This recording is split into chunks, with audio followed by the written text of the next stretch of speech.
قریش کے جھگڑنے کی بنیاد وجہ حجر اسود کی کہ حجر اسود انتہائی اہمیت اور فضیلت والا تھا، جس سے وہ بخوبی آگاہ تھے۔ سیدنا علی رضی اللہ عنہ سے روایت ہے کہ جب ابراہیم علیہ السلام اور ان کے بیٹے اسماعیل علیہ السلام نے اللہ تعالیٰ کے حکم سے کعبے کی تعمیر کرتے ہوئے حجر اسود کی جگہ تک پہنچ گئے تو ابراہیم علیہ السلام نے اپنے بیٹے سے کہا ایک موزوں پتھر ڈھونڈ کر لاؤ۔ وہ پتھر ڈھونڈنے چلے گئے، واپس آتے ہیں تو دیکھا کہ حجر اسود کو اس کی جگہ پر نصب کیا جا چکا ہے۔ انہوں نے اپنے والد محترم سے پوچھا ابا جان یہ پتھر آپ کو کس نے لا کر دیا ہے؟ ابراہیم علیہ السلام نے فرمایا اسے وہ لائے ہیں جو تمہاری تعمیر کے محتاج نہیں ہیں، اسے جبرائیل علیہ السلام آسمان سے لائے ہیں۔ حضرت عبداللہ بن عباس رضی اللہ عنہ سے روایت ہے کہ رسول اللہ صلی اللہ علیہ وسلم نے فرمایا حجر اسود جنت سے اتارا تھا، وہ دودھ سے زیادہ سفید تھا، بنی آدم کی خطاؤں نے اسے سیاہ کر دیا ہے۔ شیخ الالبانی رحمہ اللہ علیہ فرماتے ہیں اس حدیث میں اشد بیضا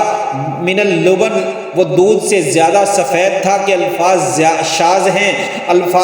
اشد بیضا من برف سے زیادہ سفید تھے کہ الفاظ محفوظ اور زیادہ صحیح ہیں۔ سیدنا عبداللہ بن عمر رضی اللہ تعالی عنہ نے 3 بار اللہ تعالیٰ کی قسم کھائی اور اپنی انگلیوں سے دونوں کانوں کی طرف اشارہ کرتے ہوئے کہا میں نے رسول اللہ صلی اللہ علیہ وسلم کو یہ فرماتے ہوئے سنا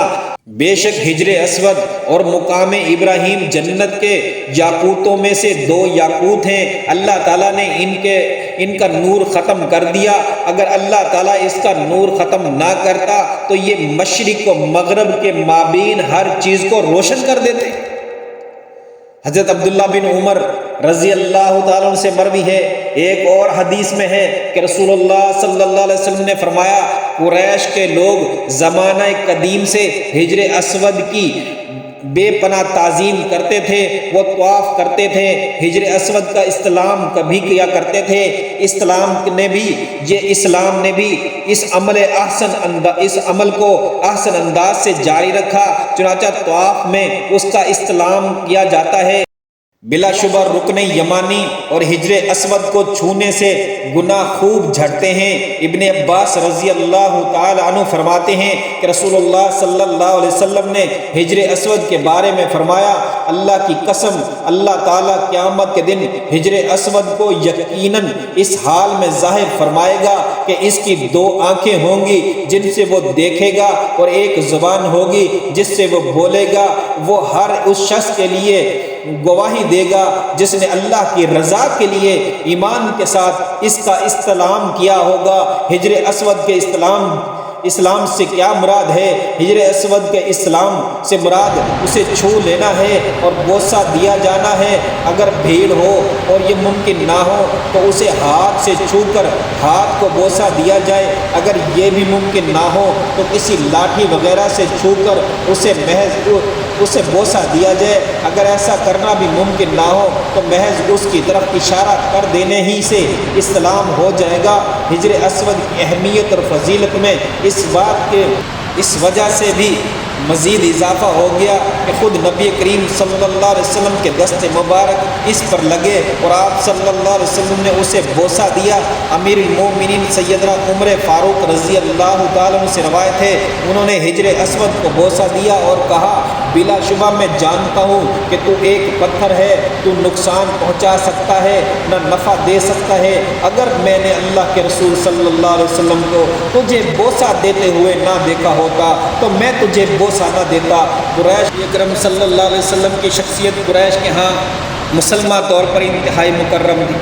وہ آپ کے بے داغ صداقت شعری اور ایمانداری کی وجہ سے آپ کو صادق الامین کے لقب سے یاد کرتے تھے، سب کو آپ پر مکمل اعتماد تھا۔ جب انہوں نے آپ کو دروازے سے آتے دیکھا تو نہایت خوش ہوئے اور بے ساختہ پکار اٹھے حاضل آمین، یہ امین ہے، یہ ہمارے مابین جو فیصلہ فرمائیں گے ہم اس پر راضی ہیں۔ نبی کریم صلی اللہ علیہ وسلم ان کے قریب پہنچے تو انہوں نے آپ صلی اللہ علیہ وسلم کی خدمت میں سارا ماجرا کہہ سنایا۔ آپ صلی اللہ علیہ وسلم نے سکون کے ساتھ ان کی باتیں سنی، پھر فرمایا میرے پاس ایک کپڑا لے آؤ، ہر قبیلے کا نمائندہ کپڑے کا ایک ایک کنارہ تھام لے، پھر سب مل کر اسے اٹھاؤ۔ بنو عبد المناف سے عتبہ بن ربیعہ نے، بنو اسد بن زامہ سے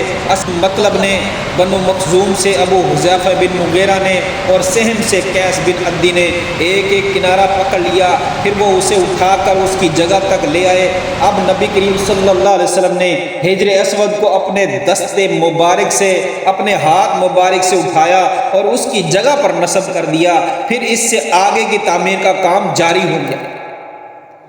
یہ واقعہ نبی کریم صلی اللہ علیہ وسلم کی فراست اور عظمت اور رفت کی روشن دلیل ہے۔ اللہ تعالیٰ نے حجر اسود کو اس کی جگہ پر نصب کرنے کے لیے، اللہ تعالیٰ نے حجر اسود کو اس کی جگہ پر نصب کرنے کے لیے آپ صلی اللہ علیہ وسلم کی ذات بابرکات کا انتخاب فرمایا، کیونکہ اس عظیم کام کے لیے سب سے زیادہ اہل آپ صلی اللہ علیہ وسلم ہی تھے۔ یوں حجر اسود اپنے مقدس اور مبارک ہاتھوں سے اپنے ٹھکانے پر رکھا گیا، جنہوں نے کبھی کسی کو ذرا بھر تکلیف نہیں پہنچائی تھی۔ نبی اکرم صلی اللہ علیہ وسلم نے اس اعجاز میں باقی سب قبائل کو بھی شریک فرمایا۔ آپ کے اس خوبصورت مدبرانہ فیصلے کو سارے قریش مشرکین مکہ نے سراہا۔ بہت اچھا خیال کہ اللہ کے نبی صلی اللہ علیہ وسلم نے جو فیصلہ کیا ہے، جس انداز میں کیا ہے، جس طرح کروایا ہے، سارے قبیلے والے اس پر خوش تھے۔ اور اللہ کے نبی صلی اللہ علیہ وسلم نے، اللہ تعالیٰ یہ چاہتے تھے کہ میں اپنے پیغمبر کے مبارک ہاتھوں سے یہ حجر اسود اس کی جگہ پر رکھواؤں اور وہ قیامت تک وہاں پر رکھا رہے۔